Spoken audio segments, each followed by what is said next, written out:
10 के चैप्टर 10 का थ्योरम 10.2 है हमारे पास। थ्योरम में हमसे बोला गया है the lengths of tangents drawn from an external point to a circle are equal. Question के अंदर हमसे बोला गया है कि अगर किसी सर्किल पर किसी बाहर के पॉइंट से टेंजेंट्स खींची जाती हैं तो वो दोनों की दोनों टेंजेंट्स जो होती हैं वो आपस में इक्वल होती हैं। ये चीज़ हमें यहाँ पर प्रूफ करनी है, ठीक है। अब देखिए, क्वेश्चन को प्रूफ करने से पहले कुछ बातों के बारे में जान लेते हैं। सबसे पहले हम बात करते हैं टेंजेंट की। तो टेंजेंट्स वो लाइन होती हैं जो किसी सर्किल को किसी एक पॉइंट पर टच करती है, ठीक है। तो अगर हम देखते हैं यहाँ पर, तो पी ए एक टेंजेंट है और पी बी एक टेंजेंट है। पी ए टेंजेंट ने इस सर्किल को ए पॉइंट पर टच किया और पी बी ने जो है इसको बी पॉइंट पर टच किया, ठीक है। तो पी ए और पी बी जो है वो क्या है, टेंजेंट्स हैं। अब किसी बाहर के किसी एक पॉइंट से और किसी एक सर्किल पर ओनली 2 ही टेंजेंट खींची जा सकती है। 2 से ज़्यादा हम उस पर टेंजेंट नहीं खींच सकते हैं किसी एक पॉइंट से। अगर कोई दूसरा पॉइंट ले लेते हैं तो वहाँ पर हम उससे और 2 टेंजेंट्स उस सर्किल पर खींची जा सकती है। मगर किसी एक एक्सटर्नल पॉइंट से किसी एक सर्किल पर ओनली 2 ही टेंजेंट्स खींची जा सकती हैं और वो दोनों की दोनों इक्वल भी होती हैं। यही चीज़ हमें प्रूफ करना है। तो हमें क्वेश्चन में प्रूफ करना है पी ए और पी बी जो है आपस में इक्वल है। तो सबसे पहले जो क्वेश्चन में गिवन है हम उसको लिख लेते हैं। तो हमें क्वेश्चन में गिवन है कि पी ए और पी बी जो है 2 टेंजेंट्स हैं, तो we have 2 tangents P A and P B. अब हमें जो इक्वल प्रूफ करना है वो पी ए और पी बी को इक्वल प्रूफ करना है। तो P A is equal to P B.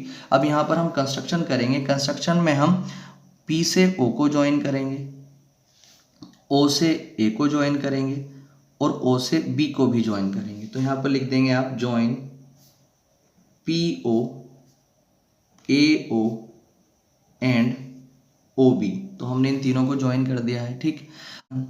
अब देखिए, प्रूफ करने से पहले हम एक चीज़ और देख लेते हैं कि कोई भी अगर सर्किल होता है उस सर्किल की रेडियस और उस सर्किल की टेंजेंट के बीच का एंगल हमेशा 90 डिग्री होता है, ठीक है। तो ये रेडियस है और ये टेंजेंट है, तो इन दोनों के बीच का जो एंगल होगा 90 डिग्री होगा। और ये रेडियस है और ये टेंजेंट है, तो इन दोनों के बीच का एंगल भी क्या होगा, 90 डिग्री होगा, ठीक है। अब इसका देखिए प्रूफ स्टार्ट करते हैं। तो अब यहाँ पर हम क्या करेंगे, अब 2 ट्राइंगल्स में काम करेंगे, पी ए ओ और पी बी ओ में। तो in triangle P A O and triangle P B O, और इन दोनों ट्राइंगल्स को कॉन्ग्रुएंट हम बनाएंगे सबसे पहले। उसके बेस पे जो है पी ए और पी बी को इक्वल हम ला सकेंगे, ठीक।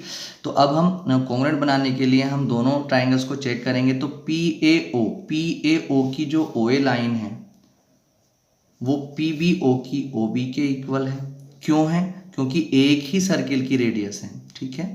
ये क्या है, रेडियस है दोनों की दोनों एक ही सर्किल की। दूसरी बात, ए पी ओ में भी पी ओ आ रही है या ओ पी आ रही है और पी बी ओ में भी ओ पी आ रही है। तो O P is equal to O P, जो कि क्या है, कॉमन है।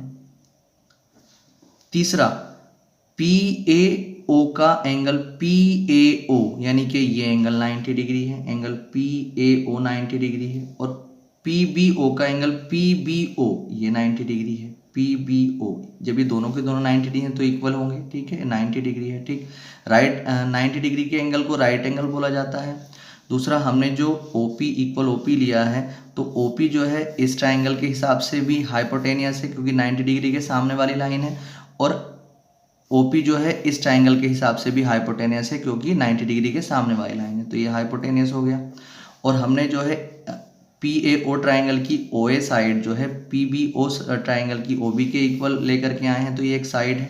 तो हमने यहाँ पर देखा कि 3 चीज़ें इक्वल हो चुकी हैं, 2 साइड्स और एक एंगल। तो हम यहाँ पर लिख सकते हैं कि जो ट्राइंगल पी ए ओ है वो कॉन्ग्रुएंट है ट्राइंगल पी बी ओ के। कौन से रिलेशन से, कौन से रूल से, आर एच एस रूल से, ठीक है, आर एच एस रूल से, राइट एंगल, हाइपोटेनियस और साइड वाले रूल से, ठीक। ये जो है हमने क्लास 9 के चैप्टर 7 में जो है बहुत अच्छे से कॉन्ग्रुएंसी को जाना है। तो वहीं से जो है आर एच एस रूल से जो है ये कॉन्ग्रुएंट हो चुके हैं। अब जब 2 ट्राइंगल्स कॉन्ग्रुएंट हो जाते हैं तो उनके जो कोरस्पॉन्डिंग पार्ट्स होते हैं, कोई कोरस्पॉन्डिंग साइड्स हो या कोई कोरस्पॉन्डिंग एंगल हो, उसको अगर हमें इक्वल लिखना है तो हम लिख सकते हैं क्योंकि वो इक्वल होते हैं। तो पी ए ओ का जो पी ए है वो पी बी ओ की पी बी के इक्वल लिखी जा सकती है by C P C T, corresponding part of congruent triangle, ठीक है। तो यही चीज़ हमें क्या करना था, प्रूव करना था।